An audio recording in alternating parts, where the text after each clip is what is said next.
Hi everyone, welcome to my pool talk. Today I'm going to talk to you about stretching in the pool. Now we all know it's really important to stretch for increasing flexibility and injury prevention. But do you understand how stretching in the water is different compared to stretching on land?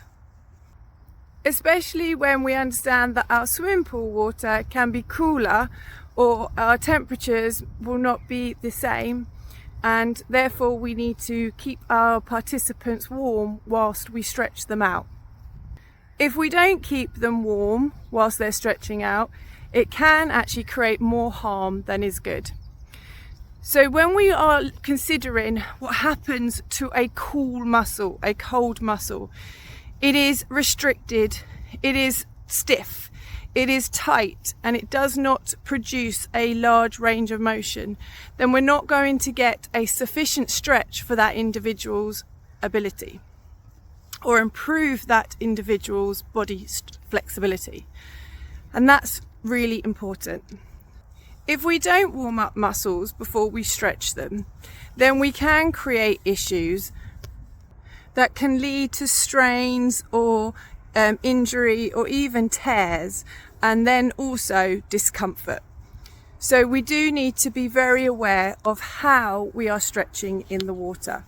Now we see people come into our pools and they might be getting into a cold pool where they'll go up onto their tippy toes, they'll shrug their shoulders up, they'll tense their bodies up, and they'll keep themselves all held in together to be able to keep warm. So we need to warm them up properly by doing a jog, jumping, jacks, ski, arms and legs movement, so that we can warm up those muscles, prepare the body to be able to stretch them out afterwards. And then that's the same for the cool down. We want to reverse that, but in a slower manner. We don't want someone to just suddenly stop exercising and statically stretch, because if they're in the water and they suddenly statically stretch, they're going to get cold very, very quickly. This can then lead to tightness in their muscles and restrictions within that stretch, and they will not give you a full range of motion.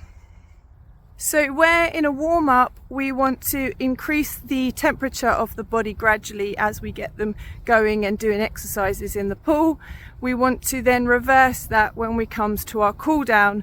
We want to keep them moving and gradually keep them moving and taking their temperature down, and therefore stretching dynamically is the best way to stretch in the pool.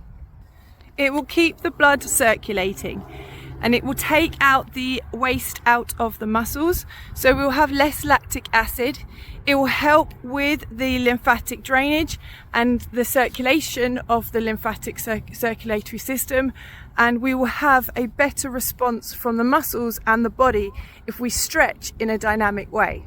So in short, never stretch with cold muscles.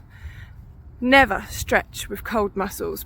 Prioritize keeping them moving whilst stretching, and therefore we will get more of an efficient stretch, a longer levered stretch, a better result for their body, and they will then have a better workout.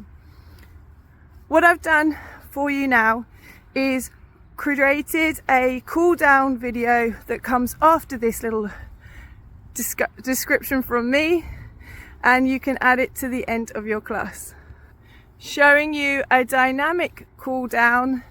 A dynamic warm up can be added in the same way, in the same manner, and you can then keep them warm, stretched, ready for their workout without producing any risk of injury.